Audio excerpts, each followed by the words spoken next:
ओम वक्रतुंड महाकाय सूर्यकोटिसमप्रभा निर्विघ्नं कुरु मे देव सर्वकार्येषु सर्वदा। सरस्वती नमस्तुभ्यं वरदे कामरूपिणी विद्यारंभं करिष्यामि सिद्धिर्भवतु मे सदा। साक्षात् कृतं दयानन्दं परमार्थस्वरूपिणं तत्त्वज्ञानप्रशास्तारं प्रणतोऽस्मि परं पदम्। वागर्थाविव सम्पृक्तौ वागर्थप्रतिपत्तये जगतः पितरौ वन्दे पार्वती परमेश्वरौ। येनाक्षरसमाम्नायम् अधिगम्य महेश्वरात् कृत्स्नं व्याकरणं प्रोक्तं तस्मै पाणिनये नमः। वाक्यकारं वररुचिं भाष्यकारं पतञ्जलिं पाणिनिं सूत्रकारं च प्रणतोऽस्मि मुनित्रयम्। ॐ सहना भवतु सहनौ भुनक्तु सह वीर्यं करवावहै तेजस्विनावधीतमस्तु मा विद्विषावहै। ओम शांति शांति शांतिः। कृपया मया सह रटन्तु। अल्पाक्षरम् असन्दिग्धम् अल्पाक्षरम् असन्दिग्धम् सारवद्विश्वतो मुखम् सारवद्विश्वतोमुखम् अस्तोभम् अनवद्यं च अस्तोभम् अनवद्यं च सूत्रं सूत्रविदो विदुः। सूत्रं सूत्रविदो विदुः। कौसल्या जी कथम् अस्ति? स्वास्थ्यं किम्? आं जी सम्यक्। अयिवुन् ऐवुन् ऋलग् ऋलक् एओङ् एओङ् ऐ औज् ऐऔ हयवरड् लण् ञमङणनं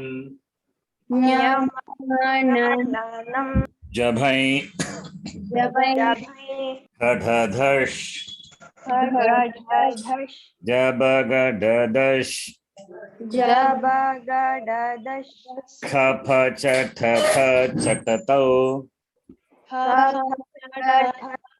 छठतौ कपै कपै शशसर् शशर् हल् हल् इति माहेश्वराणि सूत्राणि।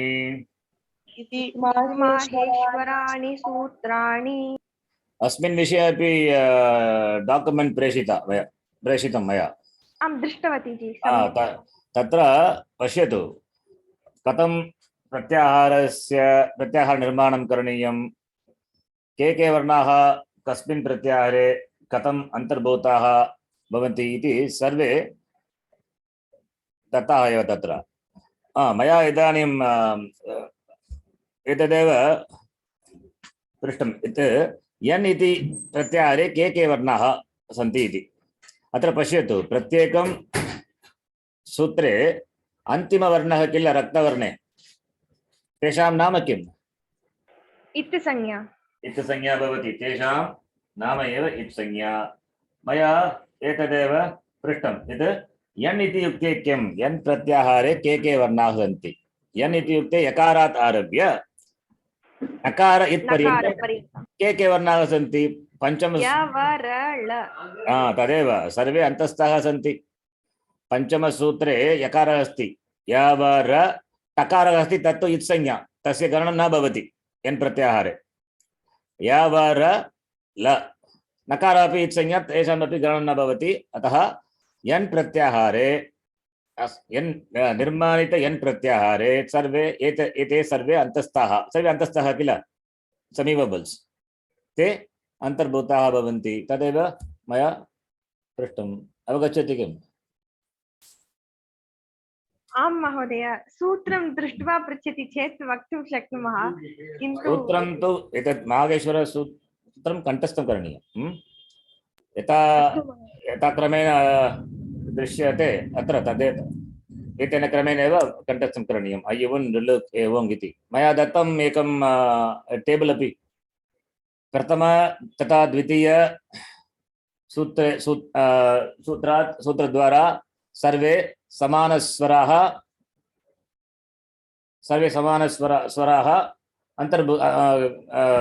तेषां गणनं भवति सर्वे समानस्वराः अय्यवन् लुलुक् इति all simple vowels समाविश्यन्ते अक् इति प्रत्याहारे तद्वदेव एच् इति प्रत्याहारे सर्वाणि संयुक्त अक्षराणि तेषां गणनं भवति सर्वे अन्तर्भूताः भवन्ति एच् प्रत्याहारे अच् इत्युक्ते सर्वस्वराणां गणनं भवति अय्यवन् लुलु अ इ उ ऋ एवो ऐऔच् इति प्रत्याहारे के वर्णाः सन्ति इति ज्ञानम् आवश्यकं संहिताविषये चर्चा इदानीम् आरम्भं कुर्मः तत्पूर्वं मार्गेश्वर सूत्र प्रत्याहारस्य ज्ञानं के वर्णाः अन्तर्गताः अन्तर्भूताः भवन्ति इति एतत् ज्ञानं बहु आवश्यकम् अवगच्छन्ति आं महोदय अन् इति युक्ते किम् अक् इति युक्ते किम् एच् इति युक्ते किम् यन् इत्युक्ते यन् सर्वे अन्तस्थाः तद्वदेव हश् प्रत्याहारः जश् प्रत्याहारः कर् प्रत्याहारः शर् प्रत्याहारः हल् प्रत्याहारः इति एतेषां ज्ञानम् आवश्यकं संहिताविषये एतत् सर्वं पुनः एकवारं संक्षेपेण पश्यामः किन्तु एतत् ज्ञानम् आवश्यकम् इदानीं शिक्षासूत्राणि तेषामपि रटनं कुर्मः अकुहविसर्जनीयानां कण्ठः अकुहविसर्जनीयानां कण्ठः यशानां तालु येषाणां तालु ऋटुरसानां मूर्धा ऋतुरसानां मूर्धा लुतुलसानां दन्ताः ऋतुलसानां दन्ताः ऊपु उपध्मानीयानाम् ओष्ठौ ऊपु उपध्मानीयानाम् ओष्ठौ न्यामाङ्गानानां नासिका च नियमानानां नासिका च एदैतोगो कण्ठतालु एदैतोः कण्ठतालु ओदौ तोगो कण्ठ ओष्ठम् ओदौ कण्ठ ओष्ठम् अकारस्य दन्त ओष्ठम् वकारस्य दन्त ओष्ठम् जिह्वामूलीयस्य जिह्वामूल्यम् जिह्वामूलीयस्य जिह्वामूल्यम् नासिका अनुस्वारस्य नासिका अनुस्वारस्य रामो राजमनिः सदा विजयते रामं रमेशं भजे रामो राजमणि सदा विजयते रामं रमेशं भजे रामेणाभिहता निशाचरचमूः रामाय तस्मै नमः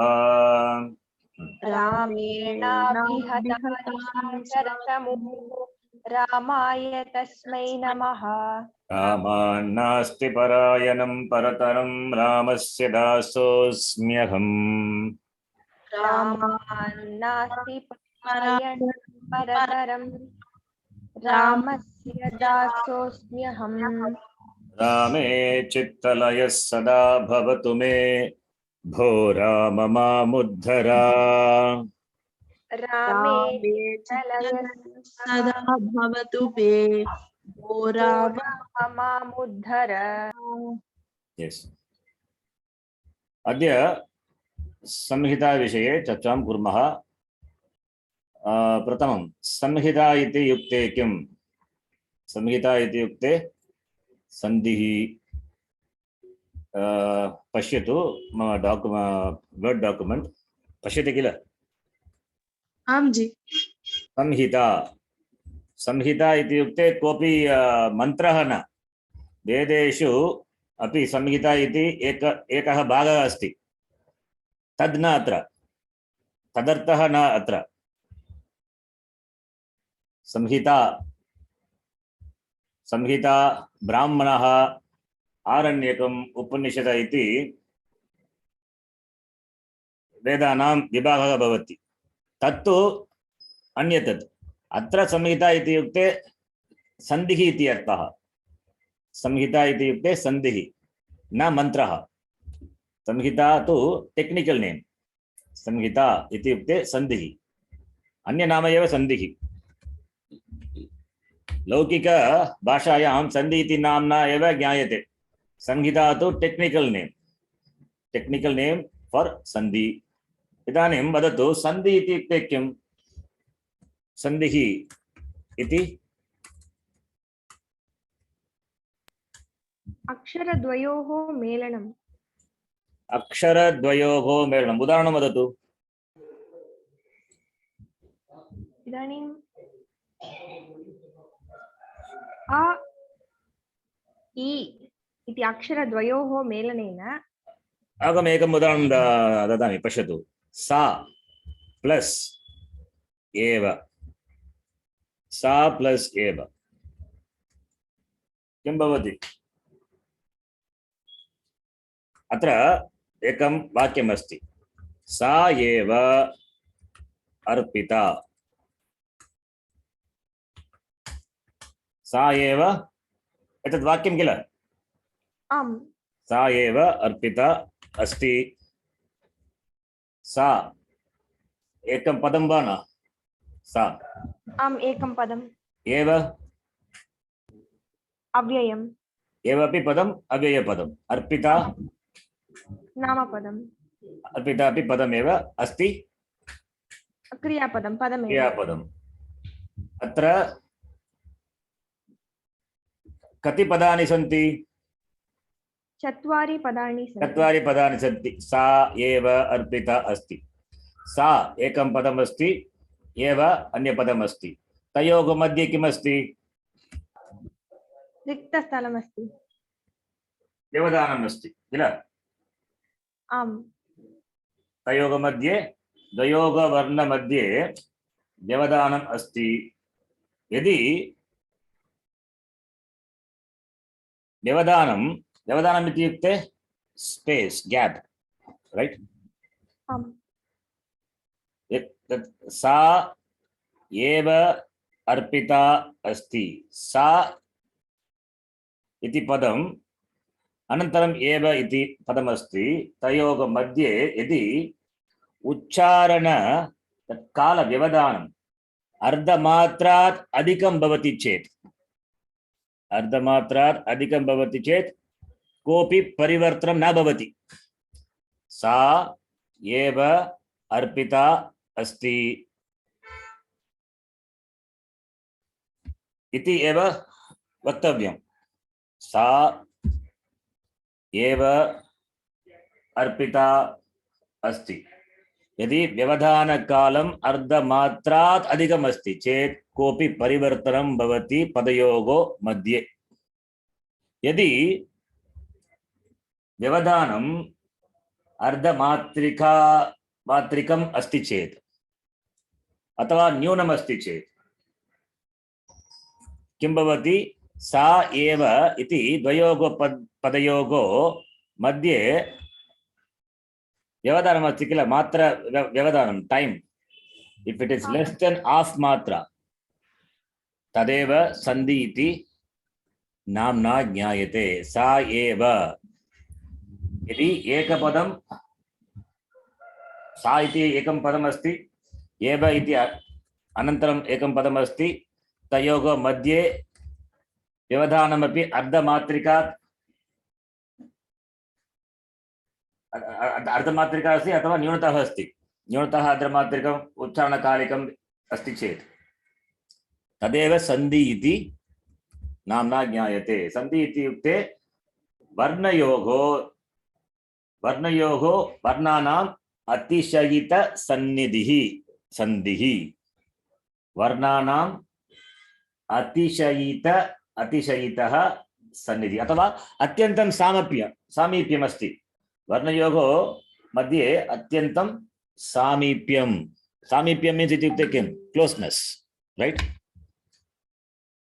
सामीप्यम् इत्युक्ते इन् आङ्ग्लभाषायां closeness, proximity. Now you see, the close proximity of letters is called sandhi. Do you see my word file? Aam ji. So now what is sandhi? Varnanam atishayitah sannidhi samhita. Samhita अथवा sandhi. Samhita to technical name. Panini महर्षिणा एतदेव नामकरणं कृतं। संहिता इति कृता नामकरणं कृतं पाणिनि महर्षिणा। संहिता इति सन्धि। सन्धि इत्युक्ते किं? वर्णानाम् अतिशयितः सन्निधिः, वर्णानाम् अत्यन्तं सामीप्यं, the close proximity is called सन्धि। अवगच्छति किम्? आं महोदय। So sandhi means what now? Close proximity. Now यदि वर्ण सामीप्यम् अस्ति चेत् किं भवति? तेषां तयोः पदयोः मध्ये किञ्चित् परिवर्तनं भवति। भवति किं? न भवति? यदि सामीप्यम् अस्ति चेत्, if there is close proximity, वर्ण परिवर्तनं भवति। तदेव सन्धि कार्यम् इति नाम्ना ज्ञायते। सन्धि कार्यम्, सन्धि कार्यम्। सन्धि इत्युक्ते वर्णानाम् अतिशयित सन्निधिः। तत्कारणात् तयोः मध्ये किञ्चित् परिवर्तनं भवति, तदेव सन्धि कार्यम्। किन्तु भाषायां सन्धि कार्यम् अपि सन्धि नाम्ना एव ज्ञायते। अत्र पश्यतु, अस्माभिः मया अत्र लिखिता। The word sandhi or samhita mean the same thing. Sandhi is defined by Panini Maharishi in the Sutram Parasannikarshah Samhita. Etadeva Sutram 14108. Pratama Adhyaye Chaturtapade Ashtadika Shata Sutram Asti Parasannikarshah Samhita. Sanya Sutram. Etateva Sanya Sutram. Samhita ityukte kem? Sannikarshah Samhita. Parasannikarshah. The close proximity of letters is called Samhita. When two letters are in close proximity, dayoho varnayoho यदि सामीप्यम् अत्यंत सामीप्यम् अस्ति चेत् किञ्चित् परिवर्तनं भवति. Happens at the juncture. Happens at the juncture as per the rules of sandhi. It is called sandhikaryam. Sandhikaryam इत्युक्ते अत्यंत सामीप्य कारणात् परिवर्तनं भवति. तत् परिवर्तनस्य नाम एव सन्धिकार्यम्. तदेव सन्धि इति नाम्ना अपि ज्ञायते भाषायां, लौकिकभाषायां. The change of letters at the juncture is called sandhikaryam, which is generally called sandhi. Understand? आं महोदय. अतः अस्मिन् उदाहरणे सा प्लस एव इति अस्मिन् उदाहरणे अत्र पश्यतु, सकारः प्लस आकारः अस्ति. आकारः अस्ति, अनन्तरम् एकं पदम् अस्ति, एकार प्लस अकार. सा इति एकं पदम्, एव इति एकं पदम्. प्रथमपदस्य अन्तिमवर्णः किम्? आ अस्ति. आ अस्ति. प्रथमवर्णस्य अन्तिमपदम् आकारः.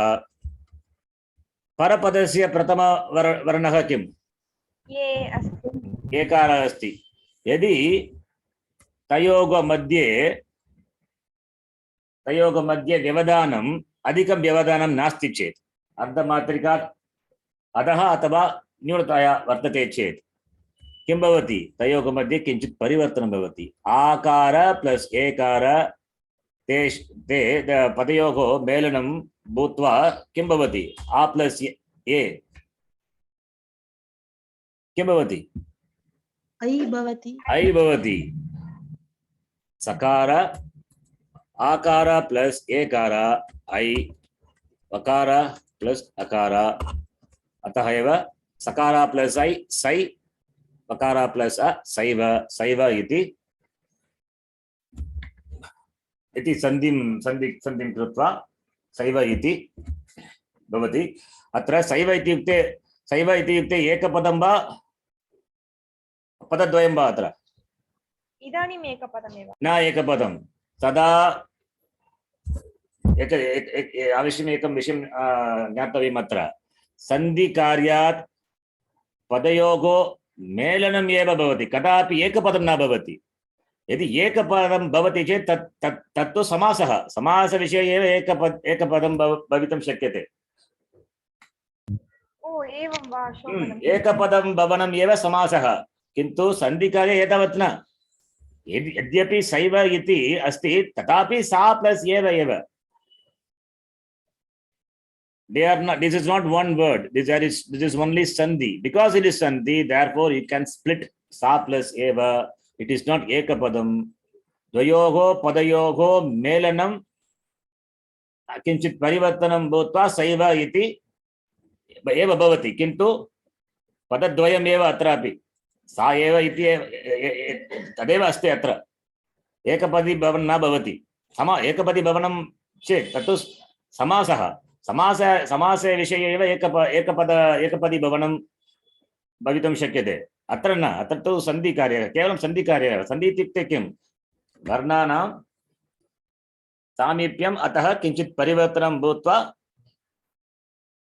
उच्चारितुं शक्यते उच्चारणसामर्थ्यात् सन्धिः भवति उच्चारण किं वदामि आङ्ग्लभाषायाम् एतत् भवति यूफोनिक् काम्बिनेशन् closeness between अस्मिन् उदाहरणे वदामि अहं पश्यतु अत्र किम् अस्ति अन्तिमवर्णः प्रथमपदे आकारः अस्ति किल आकारः अस्ति तस्य उच्चारणस्थानं किम् तस्य उच्चारण कण्ठः अस्ति किल थ्रोट् एकारस्य उच्चारणस्थानं किम्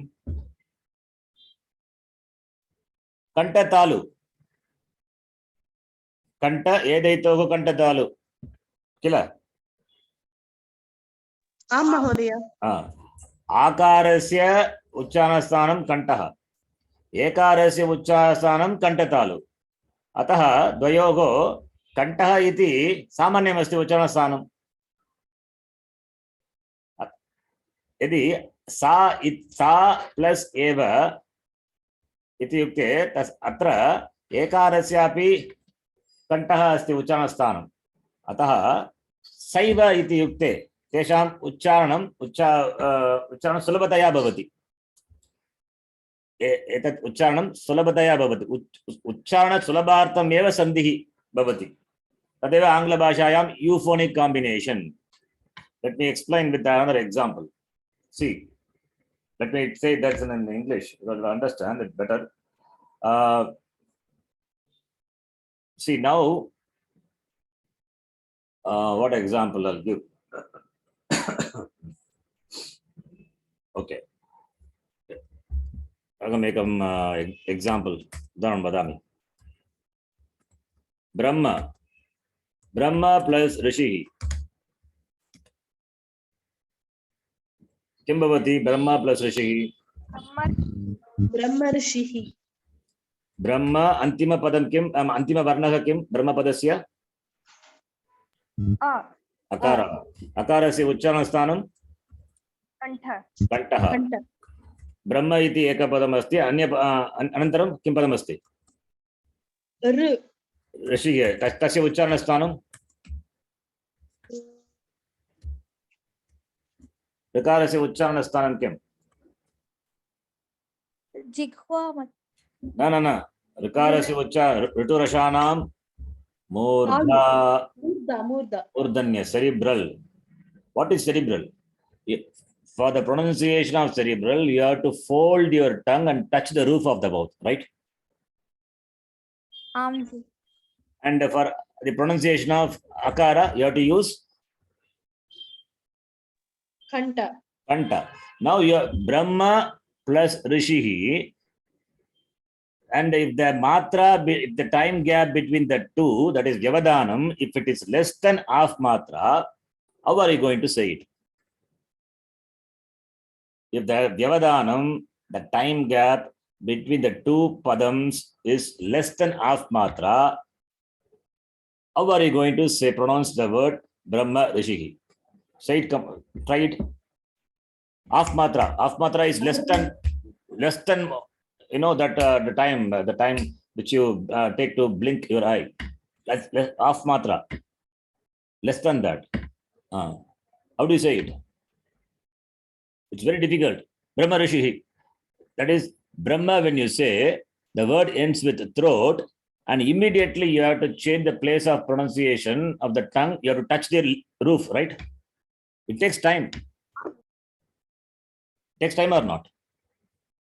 Yes, it takes. You have to change the position of pronunciation from Brahma. After you say Brahma, akara, that is kanta. After that, to say Rishi, you have to fold your tongue and touch the roof of the mouth and say R. So, from kanta position, murda position, you have to take the tongue. It takes time, right? If the time gap between them is very less than half matra, and since it takes time, therefore what we do by sandhi is we facilitate the pronunciation easy by making the two letters join and become and bring in a new word. Like what happens here, Brahma plus Rishihi, we say Brahma Rishihi. Here what happens, akara plus rikara, these two combine and it becomes ar. Brahmar. Rikarasya uchchanasthanam murda. And akarasya uchchanasthanam kanta.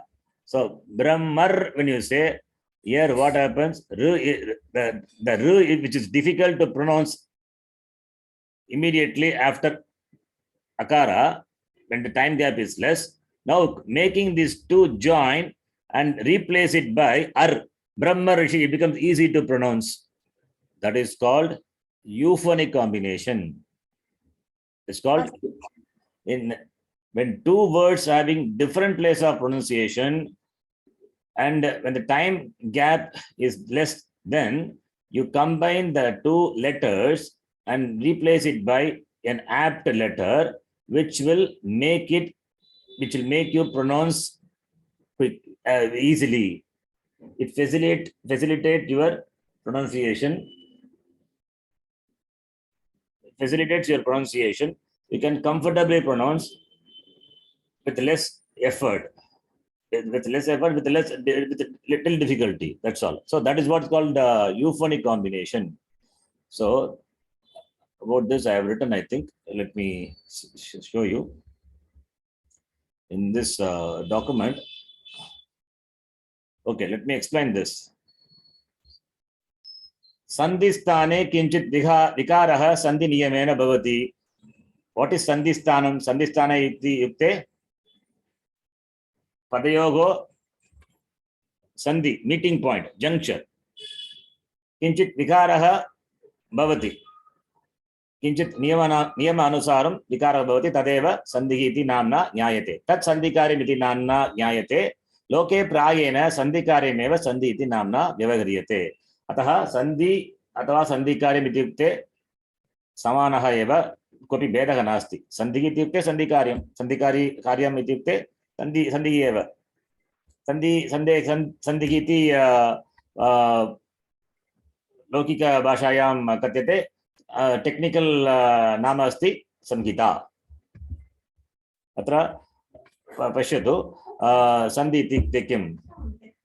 अत्र पूर्वपदमस्ति x, परपदं y, x plus y. यदि तयोः मध्ये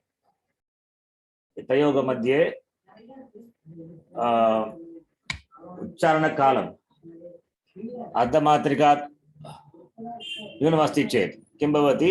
सन्धि भवति. The last letter of the Purva Padam is X. The first letter of the following Padam is Y. They are in close proximity. वदानाम् अतिशयितः भवति. Closeness अस्ति. व्यवधानं नास्ति. अतिशयितः सन्निधिः अस्ति. तदेव सन्धिः इति नाम्ना ज्ञायते. At this juncture, the following possible changes can happen. What are the possible changes? परिवर्तनं भवितुं शक्यते अस्मिन् सन्धि विषये. परिवर्तनम् इत्युक्ते विकारः, कोऽपि विकारः भवितुं शक्यते. तस्मिन् विषये चर्चारम्भात् पूर्वं किञ्चित् टेक्निकल् टर्म्स् वयं जानीमः. भवती जानाति किं स्थानी आदेशः इति एतानां नाम श्रुतं किम्? एते स्थानी आदेश इति टेक्निकल टर्म्स अस्ति. श्रुतवती किं? स्थानी इत्युक्ते किम् आदेशः? आदेशः आगमः लोपः त्रयाणां पदानां विषये मात्रं ज्ञातवन्तः स्मः. आदेशः इत्युक्ते किं वदतु? आदेशः इत्युक्ते रिप्लेस्मेंट इति. वेरी गुड. स्थानी इत्युक्ते न जाने. आगमः इत्युक्ते स्थानी इत्युक्ते that which is replaced is called स्थानी. ओ अस्तु. आदेशः is replacement. स्थानी is replaced. Previously, Manmohan Singh was the Prime Minister. He was a Sthani. Later, Narendra Modi replaced Manmohan Singh. So, Manmohan Singh Sthani and Adesha is Narendra Modi. Understand? Mahodaya. Agamaha ityukte ye Santya cabinet ministers attached, addition. Addition. Agamaha, yes, addition. Lopaha ityukte disappearance. लोपः. अतः स्थानी आदेशः एतस्मिन् विषये इदानीं प्रथमं पश्यामः, अनन्तरं सन्धिविषये चर्चां कुर्मः. सन्धिकार्यं. स्थानी इत्युक्ते यस्मिन् स्थाने अथवा यस्य स्थानान्तरेण किञ्चित् विकारः भवति तत् स्थानं स्थानी इति कथ्यते. A place in which or with reference to which यस्य स्थानान्तरेण विकारः भवति चेत् तत् स्थानं स्थानी इति कथ्यते. We can simply translate स्थानी as placeholder. Placeholder means that which is replaced is called स्थानी. यस्मिन् स्थाने विकारः भवति अथवा यस्य स्थानान्तरेण किञ्चित् विकारः भवति तस्य नाम एव स्थानी. अवगच्छति?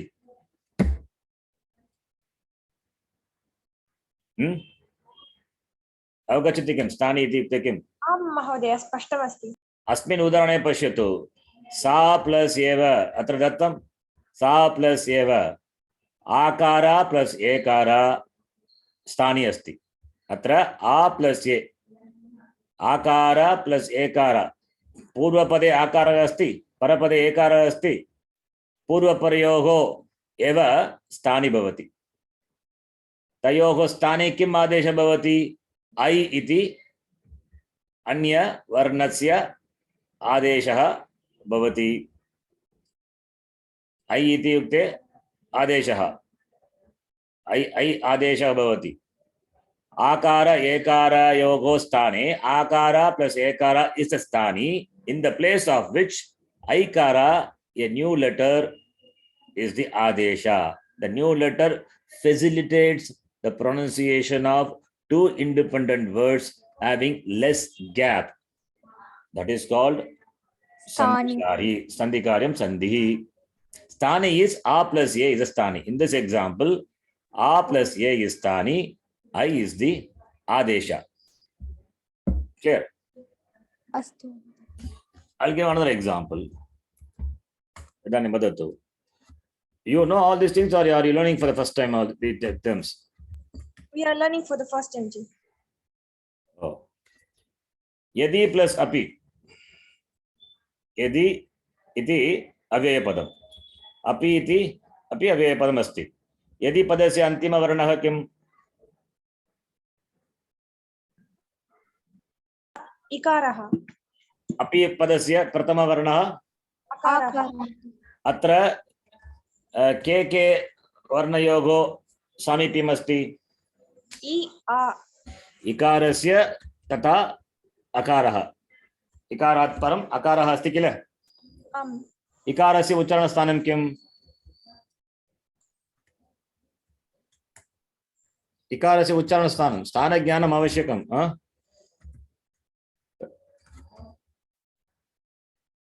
इकारस्य उच्चारणस्थानं तालु किल?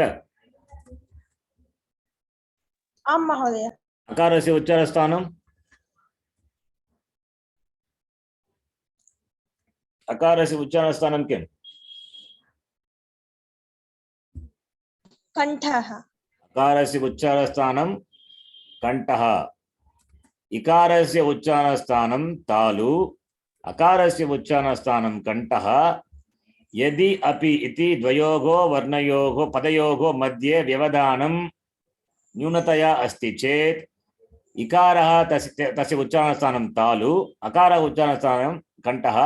सो you have to change the place of pronunciation, उच्चारणस्थानस्य परिवर्तनं करणीयं। कथं करणीयं? शीघ्रं करणीयम्। इकार इज तालु, palate, akara is kanta, so you have to change the position of the tongue quickly, but it is difficult, right? Yadi api, you can say yadi api, you cannot say. So therefore what we do is replace ikara plus akara by anya varna. Tayoga sthane ikara plus ekara, akara asti, tayoga sthane anya varnasya adesha bhavati. Atra kevalam ikara eva sthani, इकारः एव स्थाने, तस्मिन् स्थाने किम् आदेशः भवति? इ भवति, यकारः। यकारः भवति। तस्मिन् स्थाने इकारः तु तालु, यकारः अपि तालु, यकारः अस्ति। यकारः प्लस अ प्लस पकारः प्लस इ, यकारः प्लस अ इत्युक्ते किं? या भवति। यद्यपि तस्य उच्चारणस्थानं स्पष्टतया सुलभतया भवति, तदेव सन्धि कार्यं करोति। अवगच्छति सन्धि इति किम् इति? आम् महोदय, स्पष्टमस्ति। यद्यपि इति सन्धिं कृत्वा यद्यपि इति मिलति। यद्यपि एकपदं न, सन्धि कृत्वा कदापि एकपदं न भवितुं शक्यते। सदा यथा वर्तते पूर्वं तद्वदेव भवति। यदि अपि, यदि प्लस अपि, यदि पदम एकपदम अपि अन्यपदम, सन्धिं कृत्वा एकपदं न भवितुं शक्यते। यद्यपि एकपदं एकपदवत् दृश्यते, तथापि एकपदं न। अवगच्छति? यद्यपि पदम एकपद इव दृश्यते, तथापि एकपदं न। आम् आम्। तदा पदद्वयमेव, द्विपदमेव अत्र। द्वयोः पदयोः मेलनम् एव, कदा एकपदं भवितुं न शक्यते।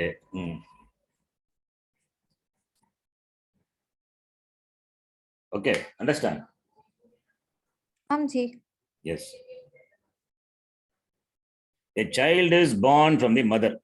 Okay. The child and the mother are one and the same? No. These are two different jivas, right? They continue to be two only. Similarly, a person marries a woman. Two people are there.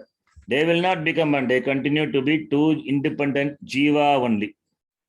Two independent only. Similarly, here also, yadi plus api, they continue to be two only. They cannot become one. Understand? अस्तु जी। Samasa is different. Samasa is ekapadi bhavanam samasah. Okay. एतस्मिन् विषये स्पष्टं ज्ञानम् आवश्यकम्। इदानीं पश्यतु, सन्धि स्थानी इति अस्माभिः दृष्टं। स्थानी इत्युक्ते यस्मिन् स्थाने आदेशः भवति, यस्मिन् स्थाने विकारः भवति। तस्य नाम एव स्थानी इति आदेशः इति युक्ते किम् that which is ordained in the place of sthani is called adesha yasmin sthane yasya adesha bhavati yasya अक्षरस्य यस्य अक्षरं भवति यस्य अक्षरस्य आदेशः भवति अत्र पश्यतु अस्मिन् उदाहरणे यदि प्लस् अपि अस्मिन् उदाहरणे इकारस्य स्थाने यकारः भवति किल तत् यकारः एव आदेशः अस्मिन् उदाहरणे यदि प्लस् अपि इकारस्य स्थाने यकारस्य यकारः भवति किल पूर्वम् इकारः आसीत् अनन्तरं किम् अभवत् तस्मिन् स्थाने यकारस्य यकारः आगत्य तत्र आगत्य तिष्ठति किल यकारः आदेशः भवति इकारः स्थानी तस्मिन् स्थाने यकारस्य आगमनं भवति तदेव आदेशः इति नाम्ना ज्ञायते अवगच्छति स्थानीय आदेशः इति किम् इति आं जी अवगतवती that which is ordered in the place of sthani is called adesha in simple words adesha is that which replaces sthani that was what is sthani that which is replaced is called sthani so you can remember simply this sthani is that which is replaced adesha is that which replaces clear right आम् अस्तु जी पूर्वस्थितस्य शब्दस्य अथवा अक्षरस्य स्थाने विधीयमानं what is विधीयमानं ऑर्डैन्ड नूतन शब्दं विधीयमानं नूतन शब्दम् अथवा अक्षरम् आदेशः इति उच्यते अभूत्वा यः भवति महाभाष्यकारेण उक्तमेव अभूत्वा यः भवति सः आदेशः अस्मिन् उदाहरणे पश्यतु यदि प्लस् अपि अत्र इकार एव अस्ति यकारः अस्ति वा नास्ति यकारः अभूत्वा भवति not there it comes that is called adesha abhutva yah bhavati sah adeshah abhutva yah bhavati sah adeshah atah sthani adeshah iti kimiti ज्ञातम् अनन्तरम् अत्र मया स्पष्टतया लिखितं पश्यतु example that is a at this juncture x is purvapadam y is parapadam now x plus y in this what are the possibilities x can be replaced by z so in this case which is sthani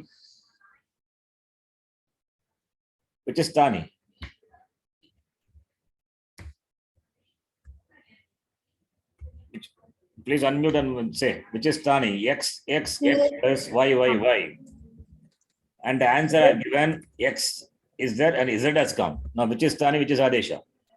X is sthani and z is the adesha. This is one possibility, right? Yes. Another possibility, all the different possibilities I have given here.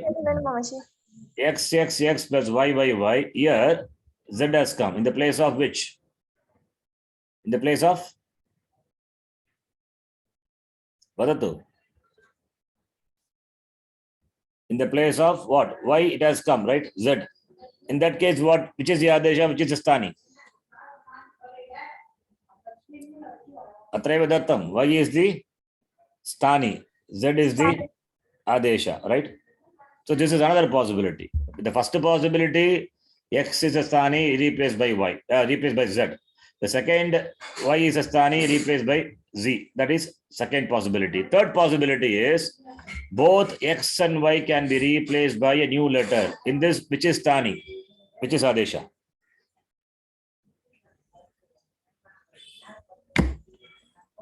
Z is the adesha. What is sthani? X plus y is the sthani. X plus y is a sthani. This is what the example I showed here.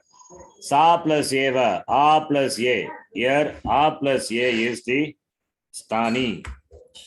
A plus a is the sthani, which is replaced by a single adesha. Ekaha adesha bhavati tat eva I iti.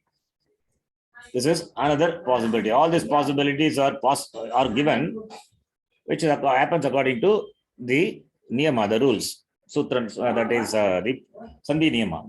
That's what we are going to study. Now, Sandhayah Trividaha Bhavanti. Okay.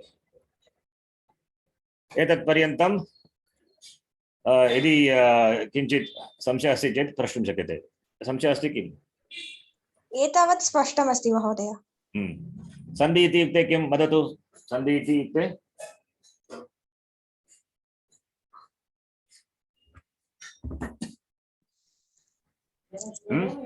सन्धि इत्युक्ते The extreme closeness between letters during pronunciation. The close proximity of letters is called sandhi, and because of the close proximity, a significant change happens at the meeting point. That is called sandhi karyam. Sandhi karyam is also known by the name sandhi. Technical name for the sandhi is samhita, right? Samhita. And what are all the possibilities that we have discussed? And sthani and adesha, the technical tense have to be known. Sthani means that which is replaced is called sthani. That which replaces is called adesha. Sthani is that which is replaced is called sthani. That which replaces is called adesha. Either the last letter of the first word or the first letter of the following word, or both the last and the first letter of both the last letter of the first word and the first letter of the following word.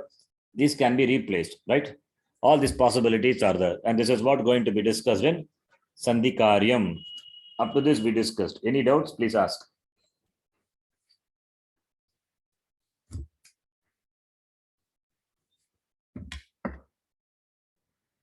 Any doubts in this? No, Mahoday. So shall we move to the Sandhi? Yes. Sandhayaha Trividaha Bhavanti Teke Swarasandhihi. Swarasandhihi ityukte Swarasandhihi ityukte kim? Swara ityukte kim? Aksharam. Aksharam, vowels. Vowels. तस्य प्रत्याहारस्य नाम किम्?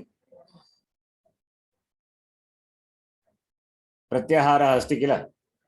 स्वराणां समूहः प्रत्याहाररूपे वक्तुं शक्यते. अच् सन्धि, स्वर सन्धि is called अच् सन्धि. अच् सन्धि इति नाम्ना अपि ज्ञायते. स्वर इत्युक्ते अच् एव, vowels.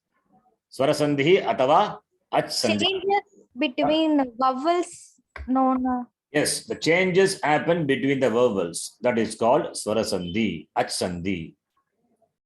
And vyanjana sandhi? Consonants. Changes. Al sandhihi, tadeva hal sandhihi. Vyanjanam ityukte hal. Visarga sandhihi. Visarga ityukte visarga katam visargasya utpattihi bhavati.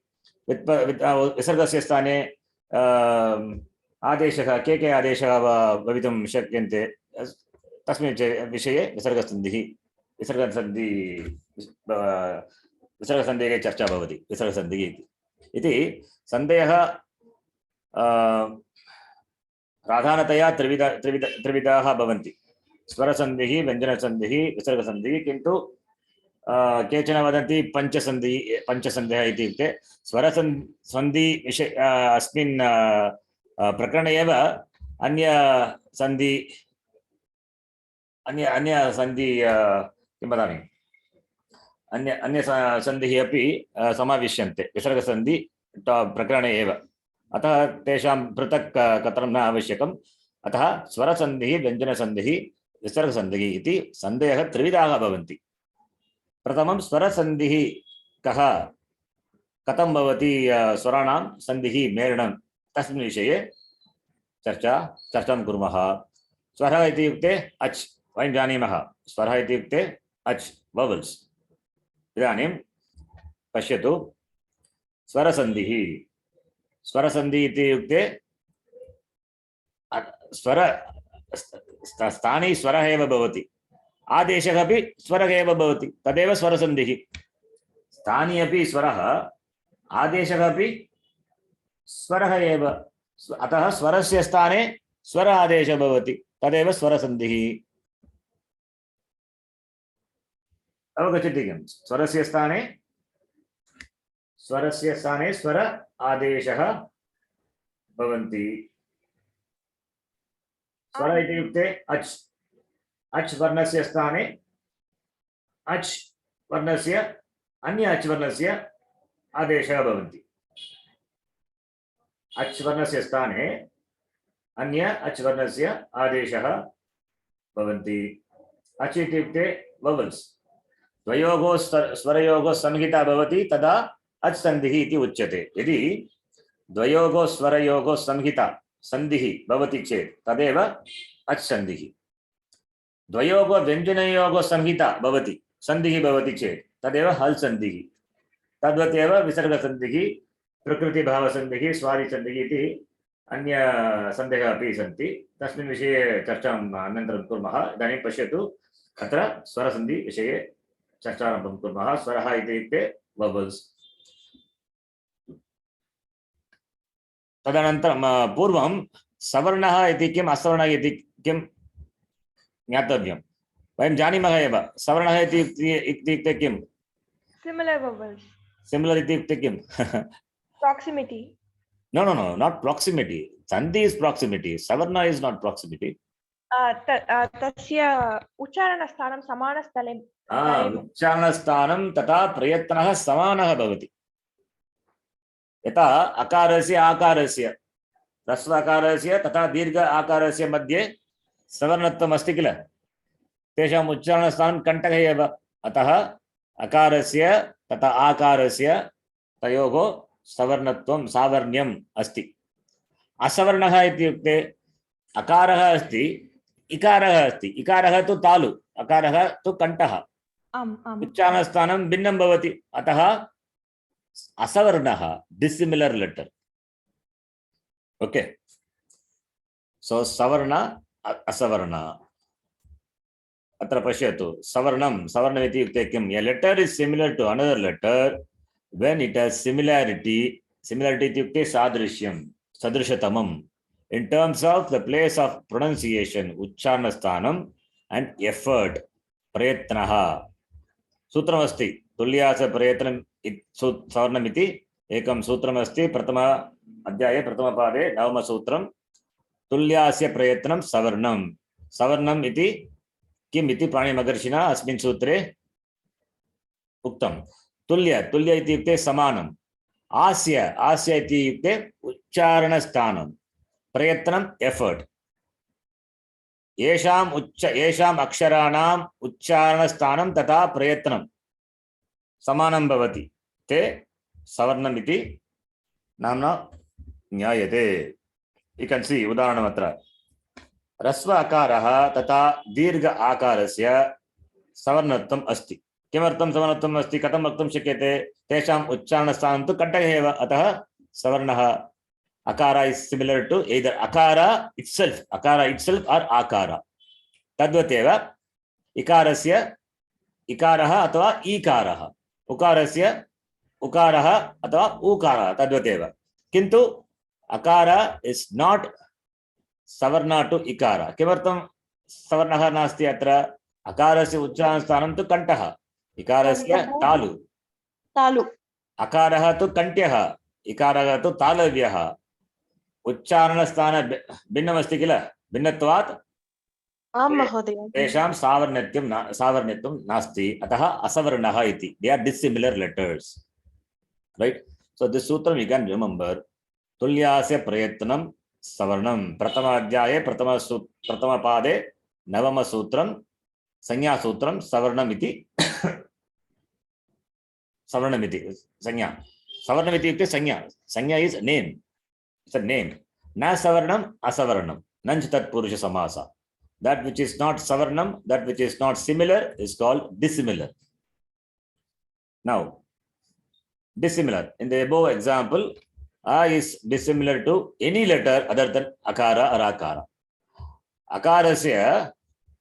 akara is asavarnah to any other letter other than akara or akara that we know and this is an important point please note this स्वरा तथा व्यंजनयोगो सावर्ण्यत्वं न भवति कदापि न भवति vowels and consonants cannot be said to be similar to each other, even though the place of pronunciation is same. Why?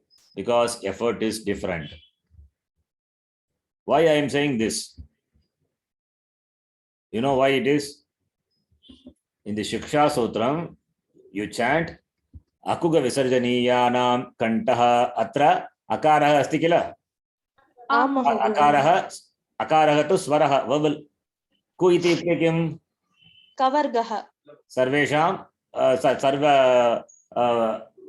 प्रथमवर्गे विद्यमानानां वर्णानां समूहः एव कु इति कवर्ग ख ख ग ग ङ No. ते तानि व्यञ्जनानि किल Am ji. अकारः स्वरः कु इति कवर्ग वर्णाः व्यञ्जनानि Vyanjanani. हकारः अपि व्यञ्जनम् अत्र स्वरः अस्ति व्यञ्जनानि अपि सन्ति तेषां मध्ये सवर्णत्वम् अस्ति वा न तेषाम् उच्चारणस्थानं समानं भवति कण्ठः एव किन्तु प्रयत्नः तु अन्यः प्रयत्नः इत्युक्ते एफर्ट् इंटर्नल एफर्ट् आभ्यन्तर प्रयत्नः that is different. We have not discussed what it is difficult to discuss now, so just know this much. Internal effort is different for vowels and consonants, right?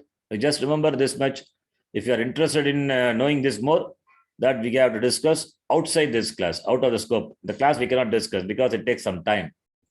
Another 1 hour, 1.5 hours I have to spend on this. Okay, right? Yes, Mahodaya. You just understand this much. Yeah, varna can be a savarna to another varna only when the place of pronunciation. Two conditions have to be fulfilled. One is the place of pronunciation. Other one is, what is the other one? What is the other one? Vowels is dissimilar from consonants.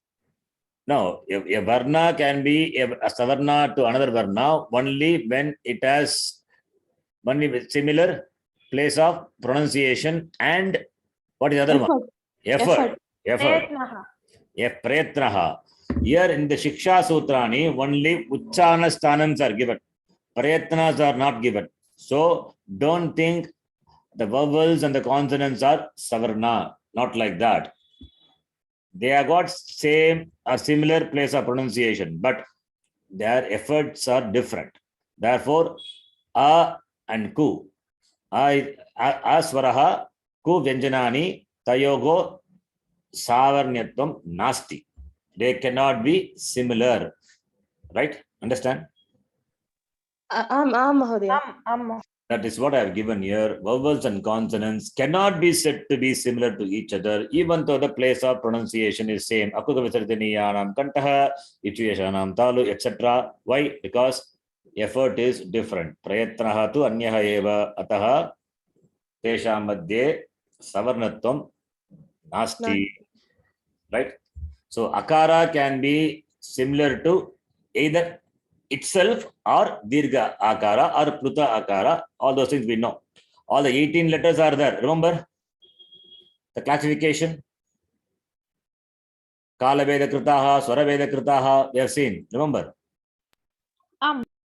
Anunasika, Anunasika, Udata, Anudata, Swarita, Rasva, Dirgha, Pluta iti pratyekam swarasya kati savarnaha santi.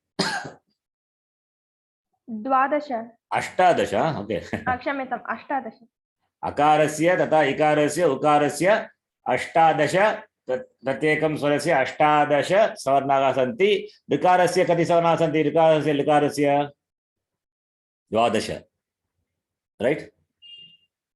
12 सवर्णाः सन्ति. एकारस्य कति सवर्णाः सन्ति? ए I ओ औ प्रत्येकं संयुक्त अक्षराणां कति सवर्णाः सन्ति? वदतु.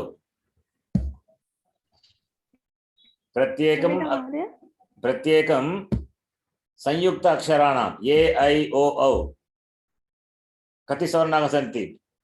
प्रत्येकं वर्णस्य तदपि 18 एव. 18 एव. न 18, 12 एव.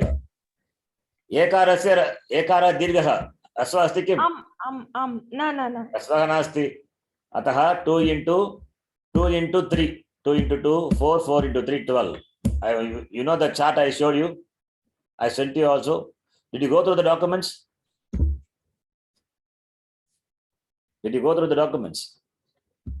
yes no आम् महोदय please go through the documents then only you will understand what I am saying you have to read what has been taught at least it's not difficult it's all purely common sense you don't have to spend too much time in knowing that it's all purely common sense just read once you will understand what it is the class it is taught and the documents are there with that you can easily understand right so therefore akara is savarna to it has got 18 savarnas ashtadasha savarnaha but in the language in the sandhi topic it is enough to consider rasva and dirgha we don't have to consider pluta we don't have to consider all these swara krita beda nasika krita beda all those things you don't have to consider because in the language you are not going to join all those things right so you don't have to worry about it so what you have to consider sandhi in the language and the topic of sandhi is rasva and dirgha only okay for the vowels I'm talking about for the vowels only rasva and dirgha therefore I have written here akara is similar to either itself or dirgha akara it cannot be similar to any other vowels and second point is vowels and consonants cannot be said to be similar having known this then we will enter the topic what is swara sandhi first sandhi is savarna dirgha sandhi that is the first sandhi first topic that is the savarna dirgha sandhi so for that savarna dirgha sandhi savarna the word you should know what it is dirgha means समानवर्णः इति savarnah is samana uchchanasthanam tata prayatnah tadeva savarnah iti dirgha ityukte kim tesham uchchanasthanam dvimatra bhavati tadeva dirgha iti sandhi ityukte kim tadapi vayam janimah varnanam atishayita sannidhi eva sandhi close proximity अतिशयित सन्निधिः चेत् किञ्चित् विकारः भवति तदेव सन्धिः अतः सवर्ण दीर्घ सन्धि तदेव प्रथम टॉपिक सन्धिः तस्मिन् विषये चर्चा वयं श्वः कुर्मः यदि संशयम् अस्ति चेत् कृपया पृच्छताम् महोदय पूर्ववर्गस्य वीडियो प्रेषय सेंड பண்ணிட்டேல महोदय அது வந்து என்னுடைய யூடியூப் சேனல்ல இருக்கு okay 1 minute let me complete the shanti pata and then I will tell you about I will talk to you about that okay अस्तु महोदय ओम पूर्णमदः पूर्णमिदं पूर्णात् पूर्णमुदच्यते पूर्णस्य पूर्णमादाय पूर्णमेवावशिष्यते ओम शान्तिः शान्तिः शान्तिः हरिः ओम श्री गुरुभ्यो नमः हरिः ओम धन्यवादः।